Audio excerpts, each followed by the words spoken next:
السلام عليكم ورحمة الله وبركاته متابعيني. النهاردة هنعمل مع بعض الفراخ المحشية بالخلطة السرية، والخلطة دي سر من أسراري أنا عندي فرخة بلدي كده حلوة جميلة وحجمها كيلو ونص تقريبا. غسلتها في المية وملح وخل ونقعتها وصفيتها كويس، وحبيت أعمل بقى الحشو بتاعها من جوا. تعالوا بقى نشوف الحشو. أنا غسلت كوبايتين رز وحمرت الكوبايتين الرز بطريقة الفريك اللي بنحشي بيه الحمام.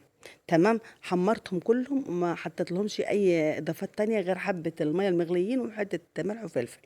تمام، انا كده عايزة اللون الرز متحمر ويديني اللون الذهبي، وحمر كوبايتين الرز كلهم. وتعالوا اشوف ايه هضيف تاني عشان احشي بالفراخ. كده الرز بتاعي اهو عمرته واستوى، وممكن تخليه تلات ارباع سوا، ولو عايزه تسويه سوا كامل مفيش مشكله. هو كده كده بيطلع مفلفل الواحده بوحدتها.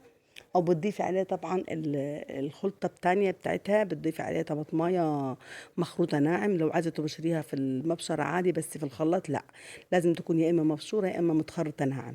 طبعا البصلايه برضو نفس النظام، يا اما مخروطه بالمبشره يا اما بالسكينه، تكون اهم حاجه تكون ناعمه. والاحلى من ده كله بقى ان الخضره او الكزبره اللي انت بتحطيها على الخلطه دي كلها لازم يكون فيها شمار اخضر، لان الشمار بيدي ريحة حلوة خالص، وهو سر الخلطة وسر الطعم الخرافي اللي بتديهولي الفراخ بعد كده. تمام، انا حطيت المكونات دي كلها على الفرخه، حطيت لها حته فلفل او حبه فلفل اسمر.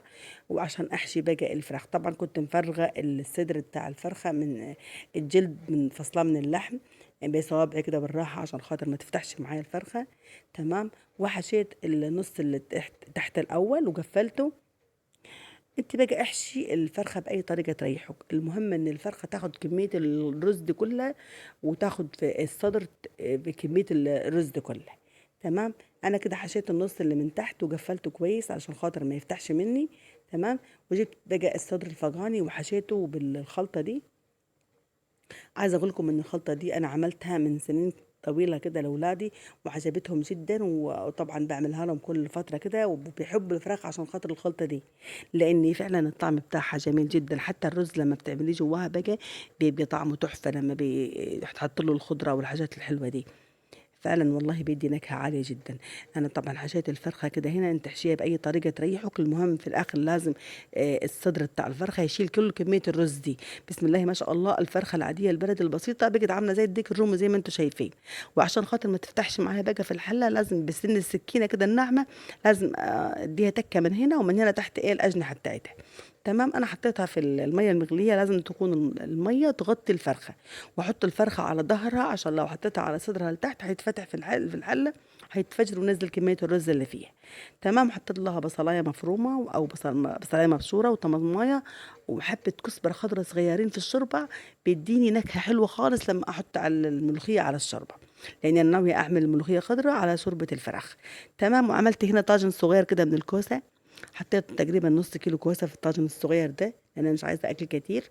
حطيت له طماطمايه وبصلايه وحبه شوربه وفلفل اخضر، وحطيته في الفرن. وطلعت الفرخه، حطيتها في الصينيه، حطيتها في الفرن طبعا على درجه حراره 200 عشان تاخد بس لون الشوي معايا. وهنا حبيت اعمل جنب الفرخه دي، حبيت اعمل حبه رز ابيض، وحطيت له حبه بسله خضراء شوحتهم معايا دوب ياخد تشويحه كده الرز الابيض. وحطيت له حبه شوربه من الشوربه اللي انا كنت عاملاها. وعملت على باقي شوربة الفراخ، عملت عليها ملوخية خضراء كنت خرطاها ومجهزاها. تمام، عايزة اقول لكم ان ريحة الملوخية وطعمها تحفة، عشان خاطر الشوربة طبعا فيها نكهة الخضرة وريحة الفرخة عاملة شوربة حلوة خالص.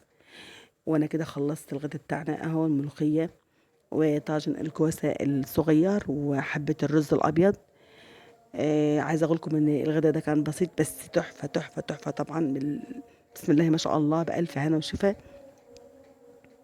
ادي الغدا بتاعنا، وادي الفرخه طبعا ادتني اللون الذهبي، ان انا طلعتها بالعافيه من الحله، سندتها كده يا دوب سنيت بالراحه في الصينيه، كنت خايفه لا تتفجر معايا. يا دوب دخلتها كده الفرن بالراحه وخدت اللون الذهبي بتاعها وطلعتها. بسم الله ما شاء الله، والكوسه كمان عشان ما فيهاش صلصه كتير مديه طعم حلو ونكهه جميله. وبالف هنا وشفا يا ربي، وجربوا طريقه الحشو بتاع الفراخ ده، وان شاء الله هتعجبكم باذن الله.